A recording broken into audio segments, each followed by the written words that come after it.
కానీ BC SC ఎస్టీలకి ఏ party గెలిచినా ఏ పార్టీ ఓడినా మాకు అధికారం మాత్రం ఎక్కడా ఉండదు. ఎందుకంటే మాకు పోలీస్ స్టేషన్కి పోయినా, మేము ఎంఆర్ఓ ఆఫీసుకు పోయినా, మా మీద ఏదైనా దాడి జరిగినా, దోపిడీ జరిగినా, మాకేదైనా కావాలన్నా ఈ సమాజంలో మాకు ఏ పని కాదు. ఏ పార్టీలో రెడ్లు ఓడిపోయినా వాళ్ళ పనులు అయితే ఎట్లా జరుగుతుంది? ఇది ఎట్లా సాధ్యం? ఏ పార్టీలో రెడ్లు ఉన్నా, ఏ పార్టీ ఓడిపోయినా, ఓడిపోయిన పార్టీలో ఉన్న రెడ్లకి అధికారం చెక్కు చెదరదు. కానీ బీసీ ఎస్సీ ఎస్టీలు,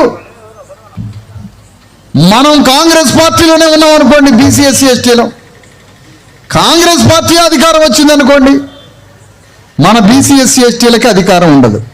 ఎందుకు? నువ్వు గెలిపించిన కాంగ్రెస్ పార్టీలో నీకు అధికారం ఉండదు. నువ్వు గెలిపించిన కాంగ్రెస్ పార్టీలో రెడ్లకు మాత్రమే అధికారం ఉండదు. అందుకని గెలిచేది అగ్రకులాలు, ఓడిపోయేది బీసీ ఎస్సీ ఎస్టీలు. ఈ మాట, ఈ చైతన్యం నేను ఎట్లా చెప్పగలుగుతున్నాం మీకు? ఇంత స్పష్టంగా ఎవరూ చెప్పని ఈ సమాధానం నాలాంటి వాడి నుంచి ఎందుకు ఈ మాటలు రాగలుగుతున్నాయి? ఎవరిని అడిగినా కాంగ్రెస్ గెలుస్తుంది, టీఆర్ఎస్ ఓడిపోతుంది, లేదా టీఆర్ఎస్ గెలుస్తుంది, కాంగ్రెస్ ఓడిపోతుంది, బీజేపీ ఓడిపోతుందని ఇట్లా చెప్తుంటే, లేదు లేదు 3 పార్టీలు గెలుస్తాయి, ఎందుకంటే 3 పార్టీల యజమానులు రెడ్డిరావులే కాబట్టి ఒక కాంగ్రెస్ పార్టీలో ఉన్న రెడ్డి ఓడిపోయినా, రేపు కాంగ్రెస్ పార్టీ ఓడిపోయినా ఆ కాంగ్రెస్ రెడ్డి గారికి పోలీస్ స్టేషనో ఎంఆర్ఓ ఆఫీసో హైదరాబాద్లోనో ఎక్కడ పని ఉన్నా గెలిచిన టీఆర్ఎస్ రెడ్డి గారే ఆ పని చేసి పెడతాడు కాంగ్రెస్లో ఉన్న రెడ్డికి. కానీ మనకెవరు సహాయం చేస్తారు? మన దీనులకి, మన అభాగ్యులకి, మన కన్నీళ్ళకి పరిష్కారం ఎవరిస్తారు? ఎవరూ ఇయ్యరు.